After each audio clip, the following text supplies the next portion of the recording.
નમસ્કાર વિદ્યાર્થી મિત્રો, તપોવન ગ્રુપ ઓફ સ્કૂલ સંચાલિત આપણી યુટ્યુબ ચેનલ તપોવન સાયન્સ એકેડમીમાં હું શિલ્પા મેમ આપ સર્વે વિદ્યાર્થીઓનું હાર્દિક સ્વાગત કરું છું.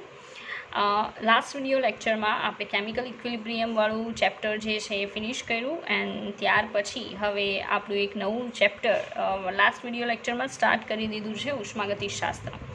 બરાબર છે, જેને ઇંગ્લિશમાં થર્મોડાયનામિક્સ તરીકે ઓળખવામાં આવે છે.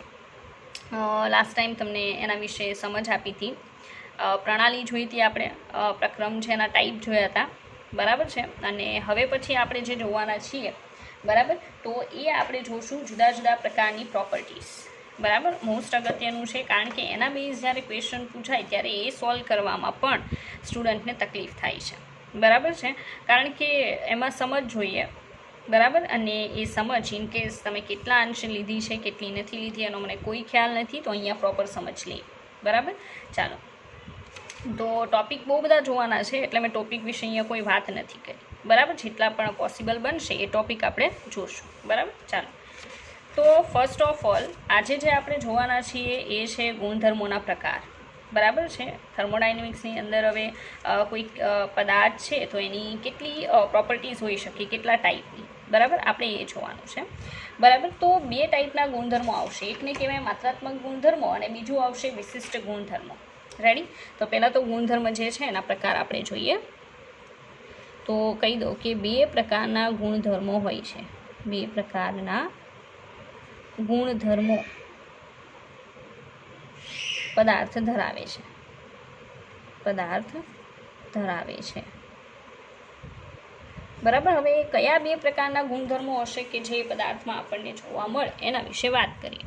તો મેં તમને કીધું એમ બે ટાઈપના આવશે. ફર્સ્ટ વન આવશે માત્રાત્મક ગુણધર્મો. માત્રાત્મક ગુણધર્મો. માત્રાત્મક ગુણધર્મો છે અને બીજું કહેવાય જથ્થાત્મક ગુણધર્મો. જથ્થાત્મક નામ ઉપરથી જ ખ્યાલ આવી જશે કે શું કહેવા માંગે છે. બરાબર, જથ્થાત્મક ગુણધર્મો. ઓકે. સેકન્ડ વન જે છે એને કહેવામાં આવશે વિશિષ્ટ ગુણધર્મો. વિશિષ્ટ ગુણધર્મો. ઓકે, ચાલો. ઇંગ્લિશમાં શું કહેવામાં આવે છે એ પણ તમને કહી દો. તો જથ્થાત્મક ગુણધર્મ જે છે એને ઇંગ્લિશમાં કહેવામાં આવે છે એક્સટેન્સિવ પ્રોપર્ટીઝ. બરાબર, જથ્થાત્મક ગુણધર્મને કહેવામાં આવશે એક્સટેન્સિવ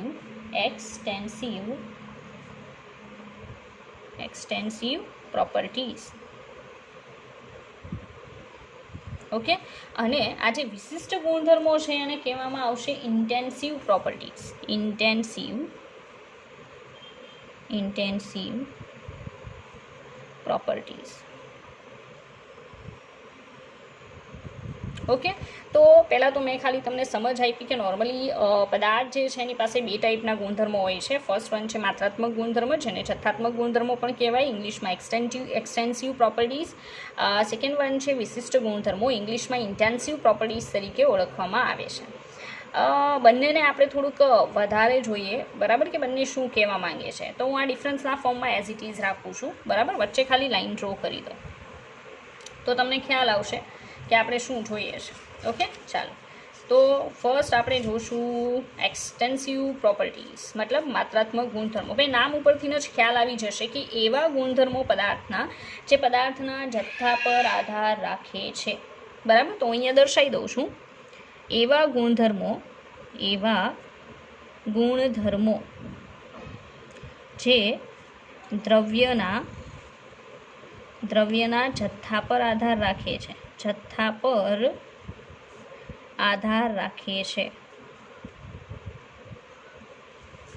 બરાબર, સીધી વાત છે, નામ પરથી જ ખ્યાલ આવે. હવે કઈ રીતે સમજી શકાય કે ભાઈ જથ્થા પર આધાર રાખે છે, તો એક્સપ્લેન કરી દો. માનો કે તમે 1 લીટર પાણી લ્યો છો. બરાબર છે, હવે એ 1 લીટર પાણી જે લીધું એનું કદ 1 લીટર છે. બરાબર, આપણે ફિક્સ લઈ લીધું કે 1 લીટર એનું વોલ્યુમ છે એ 1 લીટર છે. પછી હું શું કરું કે એક બીજું પાત્ર લઉં. બરાબર છે, અને એ પાત્રમાં 1 લીટરનું અડધું કદ એડ કરી દઉં. બરાબર છે, મતલબ 2 ભાગ કરી દઉં. 1 લીટરના 2 ભાગ કરી દઉં તો બંનેમાં કેટલા આવશે? 500 ml આવશે. તો વિચારો કે કદ કેવો ગુણધર્મ આવશે. કદ જે છે, બરાબર છે, એ જથ્થાત્મક ગુણધર્મ કહેવાય કે વિશિષ્ટ ગુણધર્મ કહેવાય? બરાબર, તો સીધી વાત છે કે કદ જે છે ને એ જથ્થાત્મક ગુણધર્મ આવે, કારણ કે જેવું તમે એ વસ્તુના 2 ભાગ કર્યા એટલે એ ગુણધર્મ છે એ બદલાઈ ગયો. પહેલાં જ્યારે એક જ પાત્રમાં પાણી હતું ત્યારે એનું કદ હતું 1 લીટર, પણ જ્યારે તમે બંનેમાં હાફ હાફ કરી નાખ્યું ત્યારે કદ બદલાઈને બંનેમાં 500 ml થઈ ગયો. તો બહુ સીધી વાત છે, બહુ સારી એવી સમજ આપું છું કે જ્યારે તમે કોઈ પદાર્થ છે એને ડિવાઈડ કરી દો, બરાબર છે, એને 2 ભાગમાં વહેંચી દો અને જે તે ગુણધર્મ સાથે બદલાઈ જતો હોય તો સીધી વાત છે એના જથ્થા પર આધાર રાખ્યો કહેવાય. પહેલાં જથ્થો મોટો હતો તો ગુણધર્મ મોટો હતો, હવે જથ્થો છે એ નાનો થઈ ગયો તો ગુણધર્મ નાનો થઈ ગયો, બરાબર છે. તો એ જથ્થા પર આધાર રાખ્યો કહેવાય. જેમ કે કદનું એક્ઝામ્પલ તમને આપ્યું. બીજું તમે દ્રવ્યમાન લઈ શકો. દ્રવ્યમાન એટલે પદાર્થનું દળ છે. હવે 1 લીટર પાણી લીધું હતું, બરાબર છે, ત્યારે પાણીનું વજન કેટલા ગ્રામ કહેવાય? 1000 ગ્રામ કહેવાય. પણ જ્યારે હું એના 2 સરખા ભાગ કરી દઉં છું, બરાબર છે, તો બંનેમાં હાફ હાફ જથ્થો કરી દઉં છું ત્યારે બંનેમાં વજન કેટલું થશે? 500 ગ્રામ 500 ગ્રામ. તો બદલાઈ ગયું ને. તો સીધી વાત છે, બહુ સારી એવી ટ્રીક છે સમજવા માટે, જે નોર્મલી અમુકને સમજવામાં હેલ્પ કરી દેશે પણ બધાને નહીં. તો કેટલાક પ્રોપર્ટીઝ છે તો તમારે ડાયરેક્ટલી યાદ રાખવી પડશે કે ભાઈ આમાં જ આવે, બરાબર છે. ચાલો, તો બહુ સારી એવી સમજ આપું છું કે દ્રવ્યના 2 ભાગ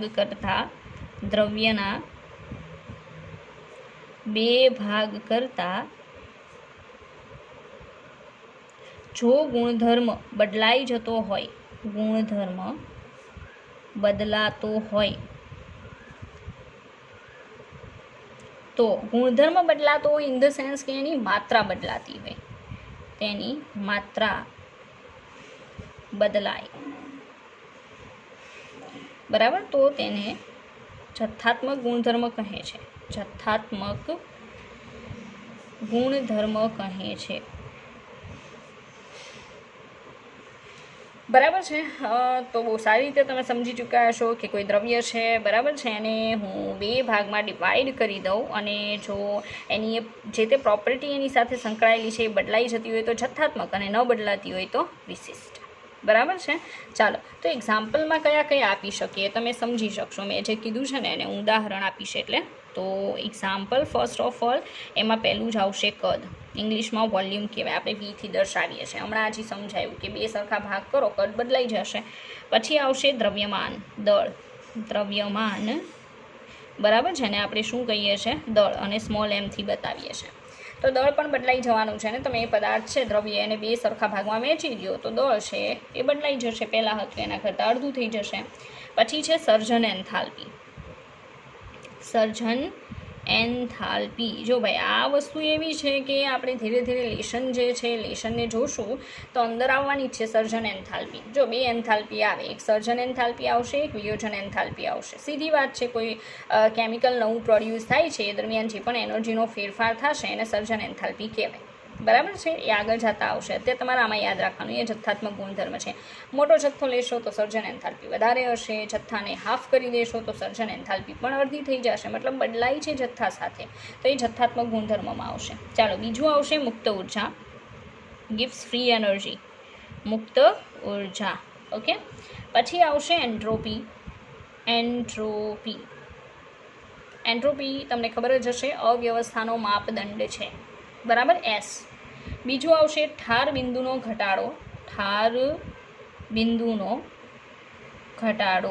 આ બહુ સારી વાત છે અને તમે સમજી શકશો કારણ કે આ ક્યાં એક્સપ્લેન કરેલું છે? 12 સાયન્સનું સેકન્ડ લેશન સોલ્યુશન. એમાં તમે જોતા હશો કે ઠાર બિંદુમાં ઘટાડો થાય, બરાબર છે, અને ઉત્કલન બિંદુમાં શું થાય? વધારો થાય. ઉત્કલન ઉન્નયન, ઠાર બિંદુ અવનયન, બસ એ જ વાત અહીંયા કરેલી છે. જો ભૂલથી નહીં તમે અહીંયા ઠાર બિંદુ ખાલી લખી દો તો એ ચાલશે નહીં, બરાબર છે. તમારે કમ્પલસરી શું લખવું પડશે? ઠાર બિંદુનો ઘટાડો. તો એક્ઝામમાં બસ આ જ વસ્તુનું ધ્યાન રાખવાનું છે, કારણ કે આ સાઈડમાં તમે ઘટાડો વધારો નહીં લખો, ડાયરેક્ટલી ઠાર બિંદુ ઉત્કલન બિંદુ લખી શકશો. એક્ઝામમાં આવી શકે ને ઘટાડા વધારાવાળું અને વિધાઉટ ઘટાડો વધારો, બરાબર છે. ચાલો, ત્યાર પછી આવશે ઉત્કલન બિંદુનો વધારો. ઉત્કલન બિંદુનો વધારો, રેડી. તો આટલી વસ્તુ જે છે, મતલબ આટલી કેરેક્ટરિસ્ટિક જે છે, બરાબર, એ આની અંદર આવશે. હવે એની એક ચાવી તો નહીં, ચાવી નથી, ડાયરેક્ટલી તમારે યાદ રાખવું પડશે. જેની અંદર મેં બનાવેલી છે એની હું તમને આપીશ, ઓકે. તો જથ્થાત્મક ઓર માત્રાત્મક ગુણધર્મ જે છે એની અંદર આટલા આવશે. આ તમારે યાદ રાખવા પડશે. કદ, દળ, સર્જન એન્થાલ્પી, મુક્ત ઉર્જા, એન્ટ્રોપી, ઓકે. એ બધાના ફેરફાર નથી, કારણ કે તમે જોઈ શકો છો આપણે સર્જન એન્થાલ્પી મતલબ એચનો ફેરફાર બતાવી શકીએ, ડેલ્ટા જી પણ લખી શકીએ, ડેલ્ટા એસ પણ લખી શકીએ, પણ અહીંયા બધા મૂળ સ્વરૂપે છે નો ડેલ્ટાવાળા. ઓકે, પણ આ બી ડેલ્ટાવાળા છે પાછા, delta TF and delta TB. Okay, બરાબર છે. એટલે કહેવાનું એમ છે કે હા, અમુક વસ્તુ તમે યાદ રાખી શકો ઉપરની સમજ ઉપરથી, લાઈક કદ છે, દ્રવ્યમાન છે, બરાબર છે, પણ કેટલીક વસ્તુ એવી છે જે તમારે ડાયરેક્ટલી યાદ રાખવી પડશે કે હા ભાઈ આ જથ્થાત્મક ગુણધર્મમાં આવે છે. ઓકે, ચાલો આગળ વધીએ. બીજો ગુણધર્મ જે આવશે વિશિષ્ટ ગુણધર્મ. બરાબર, હવે વિશિષ્ટ ગુણધર્મ જે છે એની ડેફિનેશન શું આપી શકાય કે એવા ગુણધર્મો જે દ્રવ્યના જથ્થા પર નહીં પરંતુ દ્રવ્યના વિશિષ્ટ બંધારણ પર આધાર રાખે છે. બરાબર, વિશિષ્ટ બંધારણ પર આધાર રાખતા હોય, જથ્થા પર આધાર ન રાખતા હોય એને વિશિષ્ટ ગુણધર્મો કહે છે. તો એવું કહી શકાય કે એવા ગુણધર્મો જે દ્રવ્યના જથ્થા પર નહીં પરંતુ તેના વિશિષ્ટ બંધારણ પર આધાર રાખે છે. વિશિષ્ટ બંધારણ પર આધાર રાખે છે. બરાબર, એને કેવા ગુણધર્મો કહેવામાં આવશે? વિશિષ્ટ ગુણધર્મો તરીકે ઓળખવામાં આવશે, ઇન્ટેન્સિવ પ્રોપર્ટીઝ. ઓકે, ચાલો હવે એમાં સીધી વાત છે કે તમે બે ભાગ કરો ને, અહીંયા આપણે દર્શાવ્યું જો દ્રવ્યના બે ભાગ કરવામાં આવે તો ગુણધર્મ બદલાતો હોય, પણ અહીંયા શું લખવું પડશે? અપોઝિટ લખવું પડશે કે તમે દ્રવ્યના 2, 3, 4 જેટલા ભાગ કરવા હોય એટલા. બરાબર છે, એ જે પ્રોપર્ટી છે ને એ દરેક ભાગમાં સેમ રહેશે. લાઈક બહુ સારું એક્ઝામ્પલ છે આપણી પાસે pH. બરાબર છે, હું માનો કે તમે HClનું સોલ્યુશન બનાવ્યું છે. બરાબર છે, હવે એ HClનું જે પણ સોલ્યુશન છે એની pH તમે એ HClને એક પાત્રની જગ્યાએ 3-4 પાત્રમાં લઈને પછી pH માપશો, જરાય બદલાશે નહીં, દરેક પાત્રમાં સેમ pH આવશે. બરાબર છે, કારણ કે આપણે એવું સમજીએ છીએ કે માનો કે હું 1 લિટર 1 મોલર HClનું સોલ્યુશન બનાવું છું અને એને અલગ અલગ પાત્રમાં લઈ લઉં છું. બરાબર છે, તેમ છતાંય અંદર જે કોન્સન્ટ્રેશન છે ને HClની, બરાબર છે, એ કોન્સન્ટ્રેશન આખી એવરેજ મેઝર થાય છે કે બધામાં સેમ રહી છે. HClની કોન્સન્ટ્રેશન બધામાં કેવી રહેશે? સેમ. તો pH પણ સેમ રહેવાની છે. બરાબર છે, એટલે તમે સમજી શકો કે pH એવી કેરેક્ટરિસ્ટિક છે કે એ ગમે એટલા દ્રવ્યના ભાગ કરવા છતાં પણ બદલાતી નથી. એટલે મતલબમાં કે એ જે તે પદાર્થનું જે પણ બંધારણ છે એની સાથે સંકળાયેલી એક સ્પેશિયલ પ્રોપર્ટી છે. બરાબર, તો એ બિલકુલ જથ્થાત્મક નથી પણ વિશિષ્ટ ગુણધર્મ છે. રેડી? તો હું અહીંયા લખી દઉં છું કે દ્રવ્યના 2 ભાગ કરવા છતાં પણ દરેકમાં એ ગુણધર્મ સમાન રહે છે. દ્રવ્યના 2 કે વધારે ભાગ કરવા છતાં પણ એ ગુણધર્મ દરેકમાં સમાન રહે છે. દરેકમાં સમાન રહે છે. બરાબર, એને શું કયો ગુણધર્મ કહેવાય? વિશિષ્ટ ગુણધર્મ કહેવામાં આવશે. ચાલો એના એક્ઝામ્પલ્સ આપણે જોવાના છે. ઓકે, તો એક્ઝામ્પલ્સની અંદર ફર્સ્ટ આવશે ઉત્કલન બિંદુ. જો અહીંયા હું ઘટાડો વધારો નથી લખતી, ડાયરેક્ટલી એ જ પ્રોપર્ટી લખું છું. બરાબર, કારણ કે પાણી છે એ પાણીને હું એક પાત્રમાં રાખું તો પણ એનો ઉત્કલન બિંદુ 100 ડિગ્રી સેન્ટીગ્રેડ છે. માનો કે હું એને 2 અલગ અલગ પાત્રમાં હાફ કરી નાખું તો એની પ્રોપર્ટી એઝ ઇટ ઇઝ છે. ઉત્કલન બિંદુ બંનેમાં 100 ડિગ્રી જ રહેશે, એ કંઈ બદલાઈ નહીં છે. બરાબર, ચાલો એ જ રીતે આવશે ઠાર બિંદુ. ઉત્કલન બિંદુ પછી શું આવશે? ઠાર બિંદુ. પછી આવશે ઘનતા. પાણીની ઘનતા છે તો ગમે ત્યાં લઈ જાઓ, ગમે એટલી ક્વોન્ટિટીમાં હોય, ઘનતા એઝ ઇટ ઇઝ રહેશે. બરાબર, ચાલો બીજી પ્રોપર્ટી છે વહનશીલતા. ઓકે, મોબિલિટીની વાત કરી છે. બીજું છે વક્રીભવનાંક. બરાબર, પછી આવશે pH, હમણાં હજી સમજાયું. ઉષ્મા ક્ષમતા. બરાબર છે, તો આ ઉષ્મા ક્ષમતાવાળી જે પ્રોપર્ટી છે, બરાબર છે, એની વાત કહી દઉં તમને કે હીટ કેપેસિટી જે છે ને, કુલ હીટ કેપેસિટી, બરાબર, એ શું છે? તો એ તમારો જથ્થાત્મક ગુણધર્મ છે, પણ specific heat capacity specific heat capacity એટલે વિશિષ્ટ ઉષ્મા ક્ષમતા અને મોલર ઉષ્મા ક્ષમતા. હવે આવા શબ્દો તમને ખ્યાલ હોવો જરૂરી છે, કારણ કે તમે થર્મોડાયનેમિક્સ કંઈ પહેલી વાર જોતા નથી, બરાબર છે. તમે જોઈ ગયા છો, અત્યારે આપણે ફરી પાછું જોઈએ છે, તો તમને અમુક વસ્તુનો ખ્યાલ હોવો જોઈએ. રેડી. ઉષ્મા ક્ષમતા, ઉષ્મા ધારિતા પણ કહી શકાય.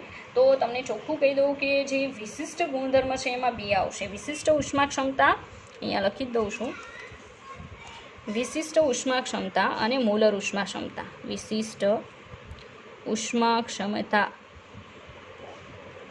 એન્ડ મોલર ઉષ્મા ક્ષમતા. રેડી. આ બંનેનો સમાવેશ આમાં થશે, બરાબર છે, એમાં વિશિષ્ટ ગુણધર્મની અંદર થશે.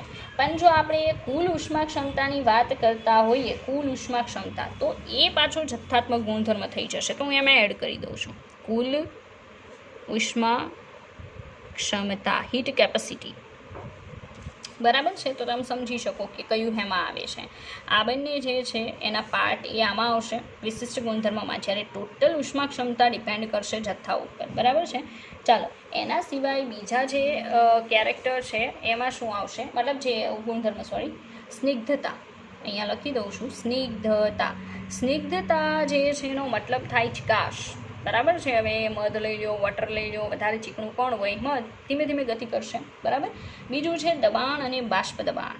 દબાણ, પ્રેશર, બરાબર છે, એ વિશિષ્ટ ગુણધર્મ છે. અને બાષ્પ દબાણ. તો આટલી જે પ્રોપર્ટી તમે જુઓ છો એ બધી પ્રોપર્ટી વિશિષ્ટ ગુણધર્મની અંદર આવશે. રેડી, બરાબર છે. તો સમજ્યા પછી આ જેટલું પણ છે ને, બરાબર છે, આ તો તમને યાદ રહેશે, કારણ કે આ સમજ આપી એટલે આમાં શરૂઆતના એક બે યાદ રહેશે, બાકીના તમે સમજી શકો કે આવા જે સ્પેશિયલ છે ને, સર્જન એન્થાલ્પી, મુક્ત ઉર્જા, એન્ટ્રોપી, એ બધા જથ્થાત્મકમાં આવે છે. ઘટાડો વધારો જથ્થાત્મકમાં આવે છે. અને બાકી જે સિમ્પલ નોર્મલી ફિઝિક્સમાં પણ તમે જુઓ છો એ બધા વિશિષ્ટ ગુણધર્મોમાં આવશે, બરાબર છે. ચાલો હવે આગળ વધીએ. ગુણધર્મો જોયા પછી આપણે શું જોવાનું છે, ત્યાર પછી આપણે જોઈશું ફંક્શન, બરાબર, જેને ગુજરાતીમાં વિધેય કહેવામાં આવે છે. નોર્મલી સ્ટુડન્ટને વિધેય શબ્દ ખબર હોય છે, પણ એની સમજ નથી હોતી, બરાબર છે.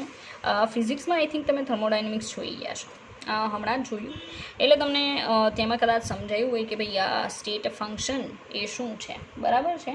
અવસ્થા વિધેય, સ્ટેટ ફંક્શન, અવસ્થા વિધેય, સ્ટેટ ફંક્શન કહેવાય એને, સ્ટેટ ફંક્શન, બરાબર, અવસ્થા વિધેય. ચાલો આપણે સમજ લઈએ. પ્રણાલીના કેટલાક ગુણધર્મો તે અવસ્થા પર આધાર રાખે છે, પરંતુ તે અવસ્થા પ્રાપ્ત કરવાની પદ્ધતિ પર આધારિત નથી. તેને શું કહેવામાં આવશે? અવસ્થા વિધેય કહી શકાય, બરાબર છે. નોર્મલી આપણી પાસે બે વિધેય આવશે, એકને અવસ્થા વિધેય કહેવાય ને બીજાને કહેવામાં આવશે પથ વિધેય, બરાબર છે. ઓર પદ્ધતિ વિધેય પણ કહી શકો, કોઈ પ્રોબ્લેમ નથી, બરાબર છે. તો ફર્સ્ટ ઓફ ઓલ તો આપણે અવસ્થા વિધેય, સ્ટેટ ફંક્શન જોઈએ છે. તો શું આવશે? તો એમ કહી શકાય કે પદાર્થના ઓર પ્રણાલીના કેટલાક ગુણધર્મો તે અવસ્થા પ્રાપ્ત કરવાની પદ્ધતિ પર આધારિત નથી, પરંતુ તે અવસ્થા જે છે, બરાબર, પ્રણાલીની જે અવસ્થા છે એના પર આધાર રાખે છે. તો એમ કહી શકાય પ્રણાલીના કેટલાક ગુણધર્મો તે અવસ્થા પર આધાર રાખે છે, પરંતુ તે અવસ્થા પ્રાપ્ત કરવાની પદ્ધતિ પર આધાર રાખતા નથી. તેને અવસ્થા વિધેય કહે છે. ચાલો દર્શાવું છું, 2-3 વાર ડેફિનેશન કીધી. પ્રણાલીના કેટલાક ગુણધર્મો, પ્રણાલીના કેટલાક ગુણધર્મો તે અવસ્થા પ્રાપ્ત કરવાની પદ્ધતિ પર આધાર રાખતા નથી, પદ્ધતિ પર આધાર રાખતા નથી, પરંતુ તે અવસ્થા પર આધાર રાખે છે, પરંતુ તે અવસ્થા પર આધાર રાખે છે, જેને અવસ્થા વિધેય કહેવામાં આવે છે. અવસ્થા વિધેય કહે છે, બરાબર. તો આગળ જે તમે માત્રાત્મક અને જથ્થાત્મક ગુણધર્મો જોયા છે એ જ બધી વસ્તુ અહીંયા રિપીટ થવાની છે, પણ એને વિધેયના ફોર્મમાં મતલબ અલગ અલગ વહેંચવાના છે. બરાબર છે. અવસ્થા વિધેયમાં કોનો સમાવેશ થશે? તો સીધી વાત છે, ફક્ત અવસ્થા પર ડિપેન્ડ કરે છે, પણ એના પથ પર, પદ્ધતિ પર ડિપેન્ડ નથી કરતું કે ભાઈ આ અવસ્થા સુધી પહોંચાડવામાં, પ્રણાલીને આ અવસ્થા સુધી પહોંચાડવામાં આપણે કયા કયા રસ્તે થઈને પસાર થયા છે અને એન્ડમાં આપણું ડેસ્ટિનેશન, જે ગંતવ્ય સ્થળ છે ત્યાં સુધી પહોંચ્યા છીએ. બરાબર છે. તો બિલકુલ આપણે કયા રસ્તેથી ગયા છીએ, રસ્તો બિલકુલ અહીંયા મેટર નથી કરતો, ફક્ત આપણે કઈ જગ્યાએ પહોંચી ગયા છીએ એ જગ્યા મેટર કરે છે. બરાબર છે. ચાલો, આપણી પાસે એક બહુ સારું એક્ઝામ્પલ છે. બરાબર છે. ચાલો જોઈએ. જો કે એ ફિઝિક્સમાં તમને બહુ સારી રીતે એક્સપ્લેન કરવામાં આવે છે કે માનો કે એમ દ્રવ્યમાન ધરાવતો એક પદાર્થ છે. એમ દ્રવ્યમાન ધરાવતો પદાર્થ. રેડી. હવે એમ દ્રવ્યમાન ધરાવતા પદાર્થને હું સીધો અહીંયા ઉપર લઈ જાઉં છું. બરાબર છે. સીધો હું ઉપર લઈ જાઉં છું. રેડી.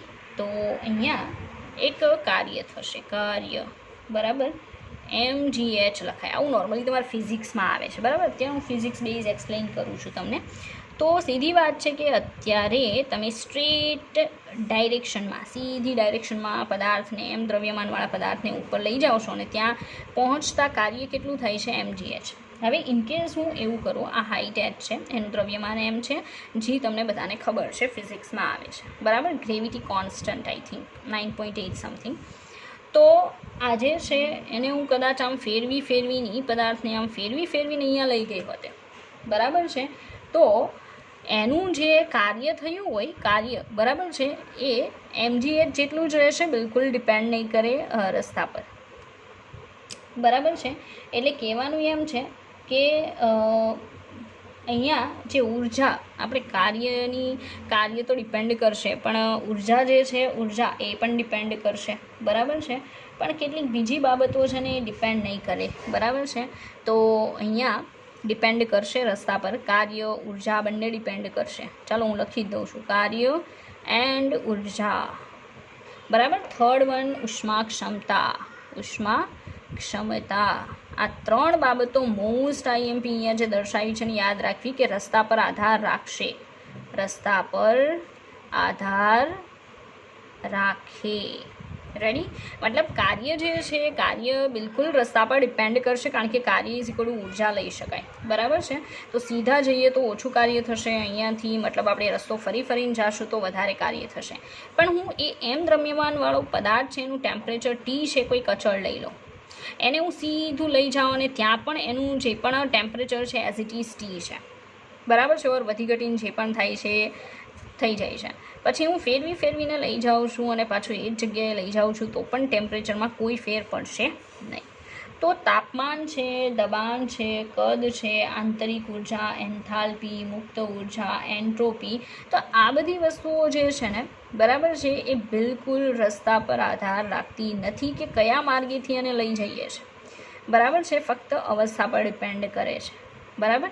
જો કદાચ એ પદાર્થને તમે પહેલાં કરતાં ઠંડા વાતાવરણમાં લઈ જાઓ તો T જે છે, બરાબર છે, એ T ડિપેન્ડ કરે કે એ ઠંડા વાતાવરણમાં છે તો ઘટી જાય.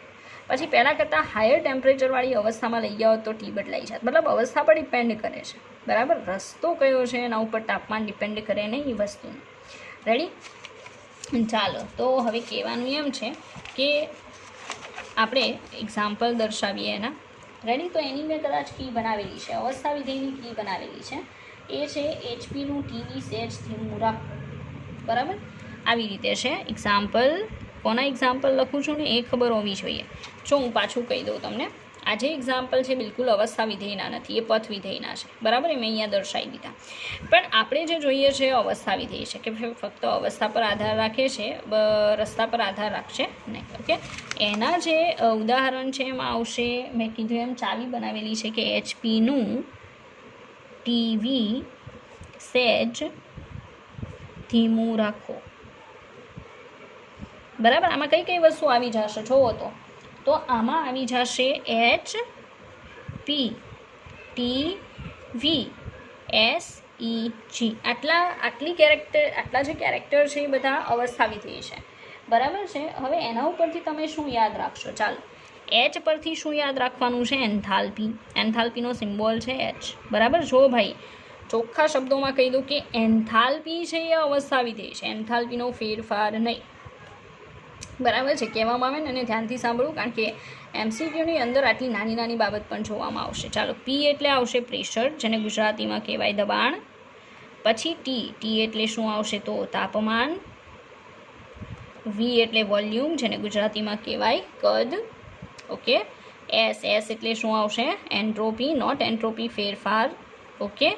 ઈ ફોર આવશે આંતરિક ઉર્જા, નોટ આંતરિક ઉર્જાનો ફેરફાર, આંતરિક ઉર્જા, ઇન્ટરનલ એનર્જી. જી ફોર મુક્ત ઉર્જા, ગિવ્સ ફ્રી એનર્જી. બરાબર, મુક્ત ઉર્જા. તો આટલા જે કેરેક્ટર છે, આટલા કેરેક્ટરિસ્ટિક, બરાબર છે, એ બધી વસ્તુ એવી છે કે જે ફક્ત અવસ્થા પર ડિપેન્ડ કરશે. કયા રસ્તે તમે એ અવસ્થા સુધી પહોંચાડો છો પ્રણાલીને, બિલકુલ એના પર ડિપેન્ડ નહીં કરે. રેડી? ચાલો, તો આ અવસ્થા વિધેય આપણે જોયું. હવે પછી જે જોશું ને, બરાબર છે, એ આપણું આવશે પથ વિધેય. બરાબર, પદ્ધતિ વિધેય ઓર પથ વિધેય, સેકન્ડ નંબરનું, આનો જ બીજો પાર્ટ. તો પથ વિધેય અથવા એને કહેવામાં આવશે પદ્ધતિ વિધેય. બરાબર છે.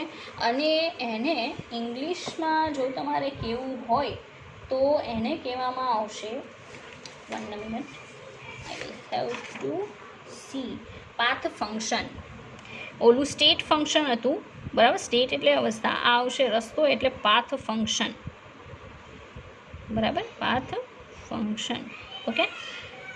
ચાલો, તો અહીંયા આપણે દર્શાવી શકીએ કે પ્રણાલીના એવા ગુણધર્મો જે પ્રણાલીની ફક્ત અવસ્થા પર નહીં, પરંતુ તેને કઈ પદ્ધતિથી તે અવસ્થા સુધી પહોંચાડવામાં આવે છે એ પદ્ધતિ પર પણ આધાર રાખે છે. બરાબર છે. ચાલો, તો અહીંયા દર્શાવું, પ્રણાલીના એવા ગુણધર્મો કે જે પ્રણાલીની અવસ્થા પર ઉપરાંત તે અવસ્થા પ્રાપ્ત કરવાની પદ્ધતિ પર આધાર રાખે છે. પ્રણાલીની અવસ્થા ઉપરાંત બંને આવશે. તે અવસ્થા પ્રાપ્ત કરવાની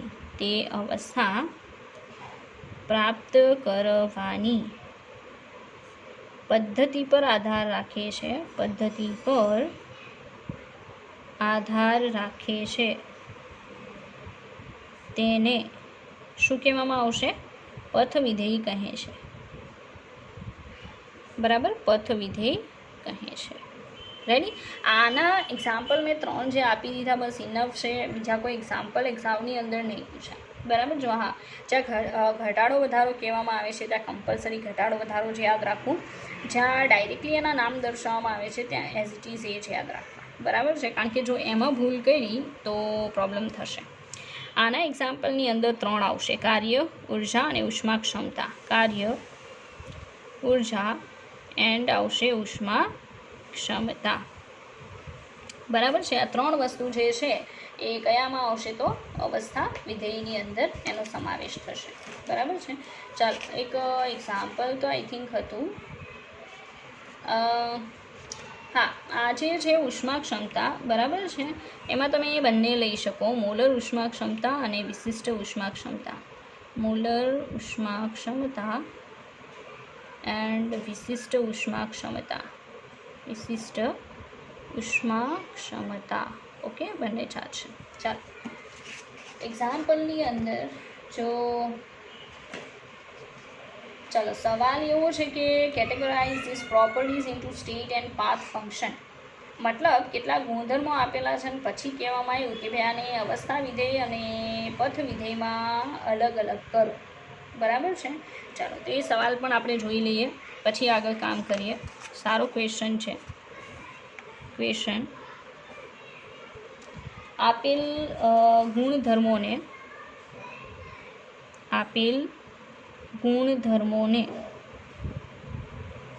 અવસ્થા વિધેય અને પથ વિધેયમાં વર્ગીકૃત કરો. તો હું જેટલા પણ કેરેક્ટરિસ્ટિક છે એ બધી લખી દઉં છું, બરાબર છે ને. તમારે જાતે પ્રયાસ કરવાનો છે. કંઈક અલગ હશે થોડું તો એ હું તમને એક્સપ્લેન કરી દઈશ, બરાબર છે. આન્સર આપી દઈશ, તમે આમાંથી ફાઇન્ડ કરી લેજો. રેડી? ચાલો, એક આપવામાં આવેલું છે આંતરિક ઉર્જા. આંતરિક ઉર્જા, બરાબર. હવે ઉર્જા એવો શબ્દ આવે એટલે સીધી વાત છે કે તમે સમજી શકો કે પથ વિધેય જે છે, બરાબર છે, એ ઇન્ટરનલ એનર્જી આંતરિક ઉર્જા છે. આંતરિક ઉર્જા છે, આપણે ઓલામાં જોઈ ગયા, બરાબર છે. કયામાં? તો હું તમને બતાવી દઉં. ચાલો, અહીંયા જોઈ ગયા આપણે આંતરિક ઉર્જા. આંતરિક ઉર્જા કેવું છે? અવસ્થા વિધેય છે. તો અવસ્થા વિધેયમાં તમારે દર્શાવવાનું. રેડી? ચાલો, સેકન્ડ આપેલું છે કદ. કદ જે છે એ પણ શેમાં આવશે? તો એમાં આવશે સ્ટેટ ફંક્શનમાં. પછી છે ઉષ્મા. એટલે હવે આવડી જવું જોઈએ, બરાબર. ઉર્જા ઓર અહીંયા હું લખી દઉં ઉષ્મા, બરાબર. તો તમે સમજી જશો. ઉષ્મા એમાં આવશે, પથ ફંક્શનમાં આવશે. ચાલો, દિલ્હી આપવામાં આવેલું છે એન્થાલ્પી. ચાલો, એન્થાલ્પી તમે સમજી ચૂક્યા હશો કે સ્ટેટ ફંક્શનમાં આવશે. ચાલો, આપેલું છે તાપમાન. ચાલો, તાપમાન જે છે આમાં તો ખાલી 3 જ આવવાના છે, તો આની સિવાયના 3 જે દેખાય બધા પહેલાંમાં ગોઠવી દેવાના. ચાલો, તાપમાન જે છે એમાં આવશે, તો તમે સમજી શકો એ સ્ટેટ ફંક્શનની અંદર એનો સમાવેશ થશે. ચાલો, એફ છે એમાં આવશે કાર્ય. તો કાર્ય તમે જોઈ શકો અહીંયા આપેલું છે જે પથ ફંક્શન છે, તો પથ ફંક્શનમાં આવશે. ચાલો, જી આપેલું છે આપણને એ છે મોલર ઉષ્મા ક્ષમતા. મોલર ઉષ્મા ક્ષમતા, તો આ તો તમે સમજી શકો, મેં એક્ઝામ્પલમાં દર્શાવી દીધા છે મોસ્ટ બધા. તો મોલર ઉષ્મા ક્ષમતા પથ વિધેયમાં આવશે. તો તમે એ રીતે તમે શું કરી શકો? વર્ગીકૃત કરી શકો જે પણ આપેલા છે. આને લઈને MCQ આવે છે, ભાઈ ધ્યાન રાખવું, કારણ કે તમે એને જો ઇઝી સમજતા હોય તો સારી વાત છે. જો તમે યાદ રાખી શકો સમજીને એનો હલ, તો તમે સોલ્વ કરી શકશો, બરાબર છે. પણ તેમ છતાંય યાદ પ્રોપર રાખવા કે જેથી ક્યારેય આને લઈને કોઈ MCQ આવે તો પ્રોબ્લેમ ના થાય. ઓકે, ચાલો, તો અલગ અલગ તો તમે કરી દેશો. નવો એક ક્વેશ્ચન આના જેવો જ છે કે આપેલા ગુણધર્મોને એક્સટેન્સિવ અને ઇન્ટેન્સિવ પ્રોપર્ટી એટલે જથ્થાત્મક અને માત્રાત્મક જથ્થાત્મક અને વિશિષ્ટ ગુણધર્મોમાં વર્ગીકૃત કરો. ઓકે, ચાલો, સવાલ એવો છે કે આપેલા ગુણધર્મોને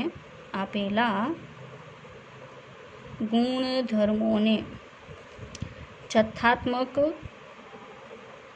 અને વિશિષ્ટ ગુણધર્મોમાં વર્ગીકૃત કરો.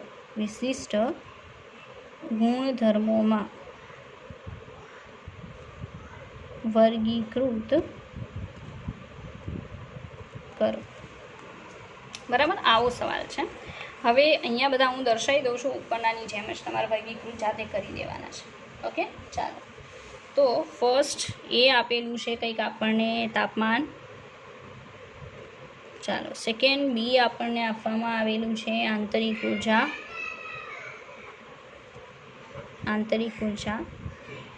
સી આપવામાં આવેલું છે ઉષ્મા. ડી આપવામાં આવેલું છે ઘનતા. ચાલો, ઈ આપવામાં આવેલું છે આપણને મોલર કદ, મોલર વોલ્યુમ.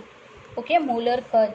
તો મોલર કદ જે છે ને એ ઇન્ટેન્સિવ પ્રોપર્ટીમાં આવશે, એટલે વિશિષ્ટ ગુણધર્મોમાં આવશે, તો એ જરા યાદ રાખવું. પછી molar enthalpy, F, molar enthalpy. ચાલો, તો એ મોલર એન્થાલ્પી જે છે એ પણ આવશે ઇન્ટેન્સિવ એટલે વિશિષ્ટ પ્રોપર્ટીમાં, બરાબર. મોલર હીટ કેપેસિટી, મોલર ઉષ્મા ક્ષમતા. મોલર ઉષ્મા ક્ષમતા, આના પછીનું જી, મોલર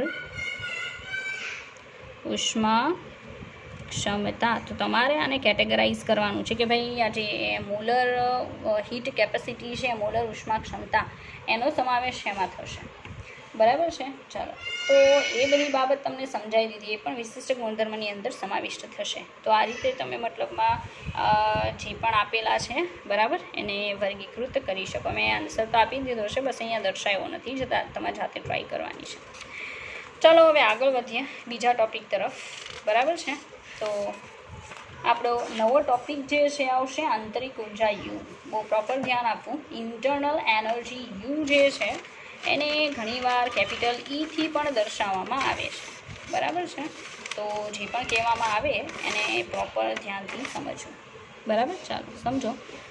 આપણે અત્યારે જોવાની છે આંતરિક ઉર્જા, ઇન્ટરનલ એનર્જી. ઓકે, આંતરિક ઉર્જા એને કહેવામાં આવશે internal energy. Internal energy. Okay, internal energy છે એને capital you or sometimes capital ઈથી બતાવવામાં આવશે. તો JEE વાળા ખાસ કરીને આમાં મતલબ ટ્રાન્સફર કર્યા કરે છે, ઘણીવાર યુ યુઝ કરે છે અને મેક્સિમમ ઈ યુઝ કરે છે. તો JEE વાળા ઈ ઉપર વધારે ફોકસ કરે. બરાબર, ચાલો. આંતરિક ઉર્જા જે છે કોને કહી શકાય? બરાબર છે. તો પદાર્થમાં તેના દ્રવ્યના આધારે અને તેના લાક્ષણિક બંધારણના આધારે જે પણ ઉર્જા સમાયેલી હોય છે, બરાબર, એની શું કહેવામાં આવશે? આંતરિક ઉર્જા, ઇન્ટરનલ એનર્જી. તો અહીંયા હું જરાક દર્શાવું કે પદાર્થમાં તેના દ્રવ્યના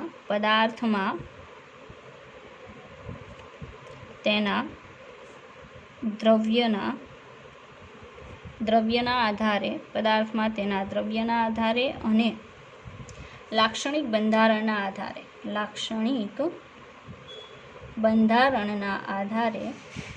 લાક્ષણિક બંધારણના આધારે જે ઉર્જા સમાયેલી હોય તેને આંતરિક ઉર્જા કહે છે. ઇન્ટરનલ એનર્જી કહેવામાં આવે છે. બરાબર છે. આંતરિક ઉર્જા એટલે શું? તો તમે કદાચ ગુજરાત બોર્ડની બુકમાં ભણી તો ગયા હશો, પણ ઘણાને એના વિશે એટલો કદાચ ખ્યાલ ના પણ હોઈ શકે. ભાઈ ઇન્ટરનલ એનર્જી શું આવે તો આપણે લખી દેવાનું. બરાબર છે, પણ એવું નહીં, તમને ખબર હોવી જોઈએ. ચાલો હું તમને કહી દઉં છું કે આંતરિક ઉર્જા બરાબર તમે શું લખી શકો. તો ઇન્ટરનલ એનર્જી કોઈ પણ દ્રવ્યની આંતરિક ઉર્જા એટલે એની ગતિ ઉર્જા અને સ્થિતિ ઉર્જાનો સરવાળો. તો ગતિજ ઉર્જા વત્તા સ્થિતિ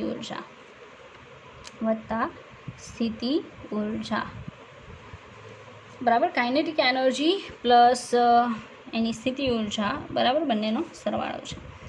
બીજું તમે ટી પર આધારિત છે એવું કહી શકો કે તાપમાન પર આધાર રાખે છે. ટી પર આધારિત છે આંતરિક ઉર્જા, ટી પર આધાર રાખે છે.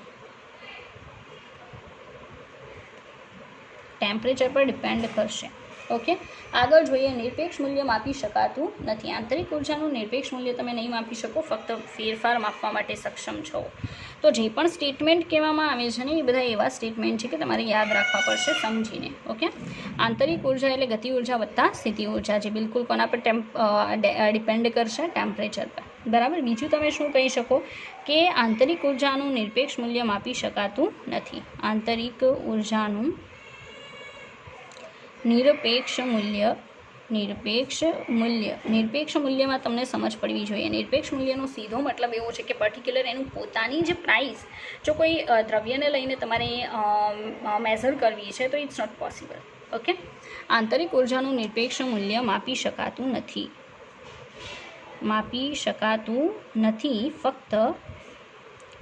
ફક્ત તફાવત માપી શકાય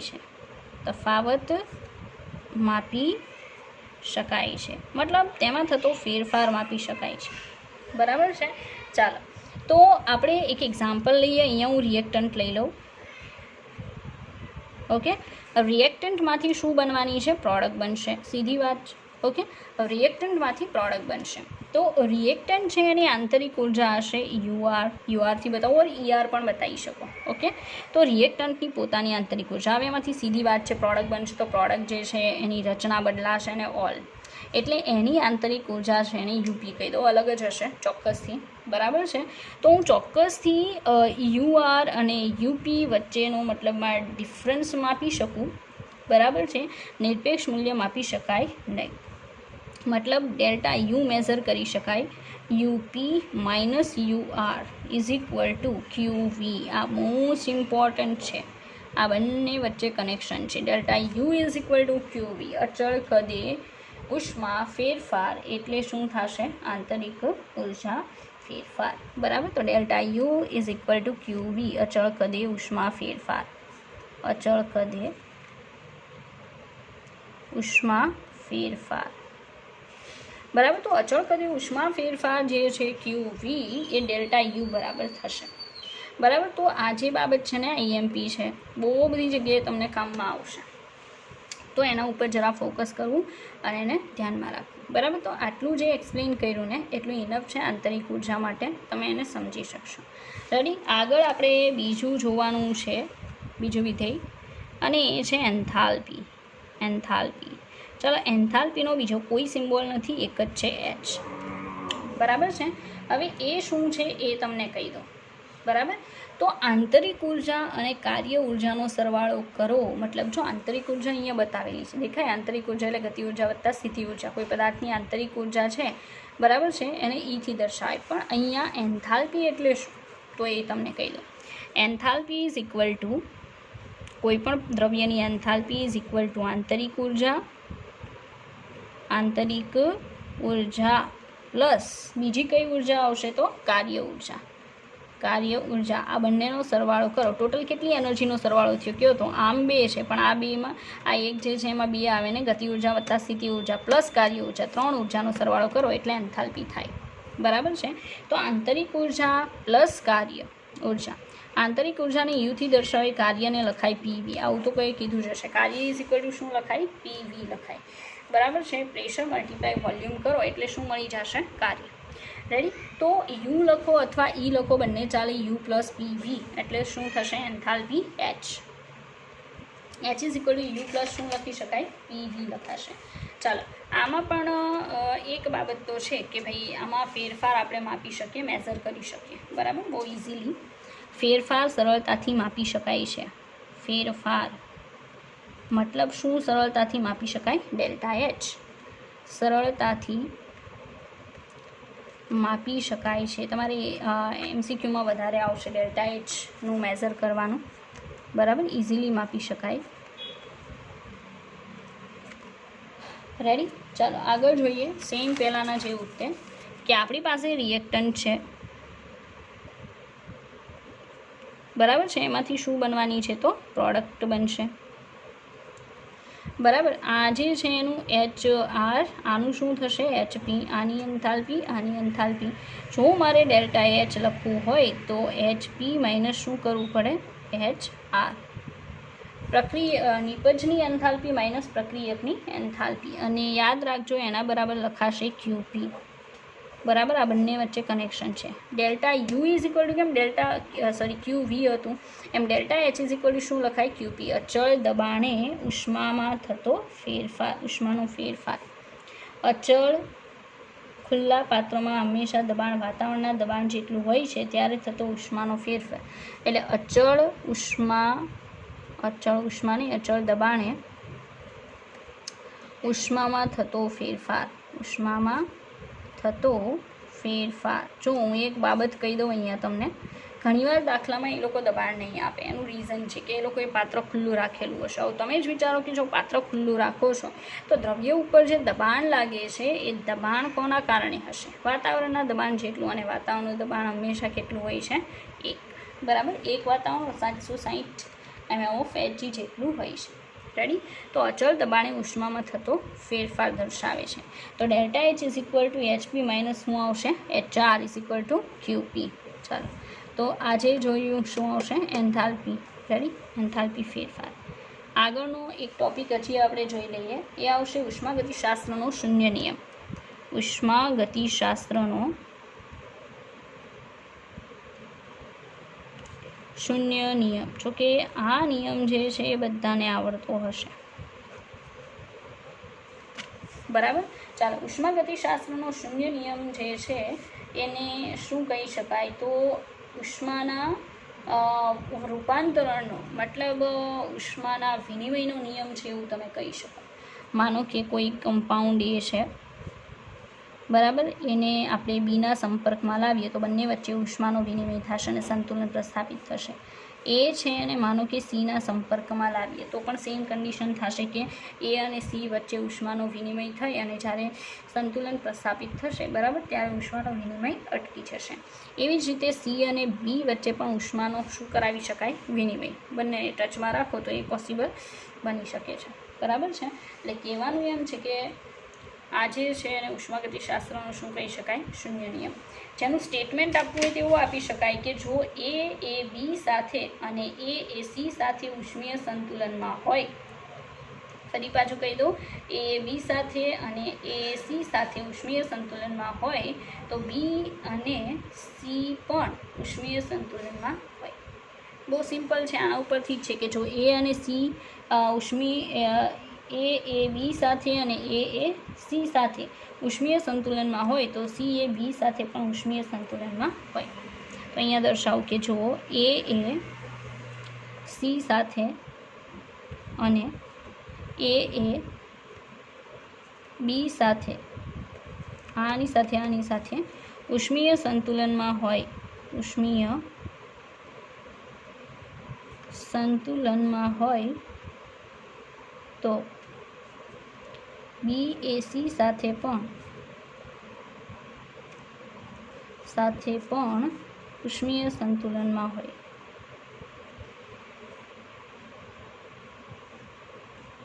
ઉષ્મીય સંતુલનમાં હોય.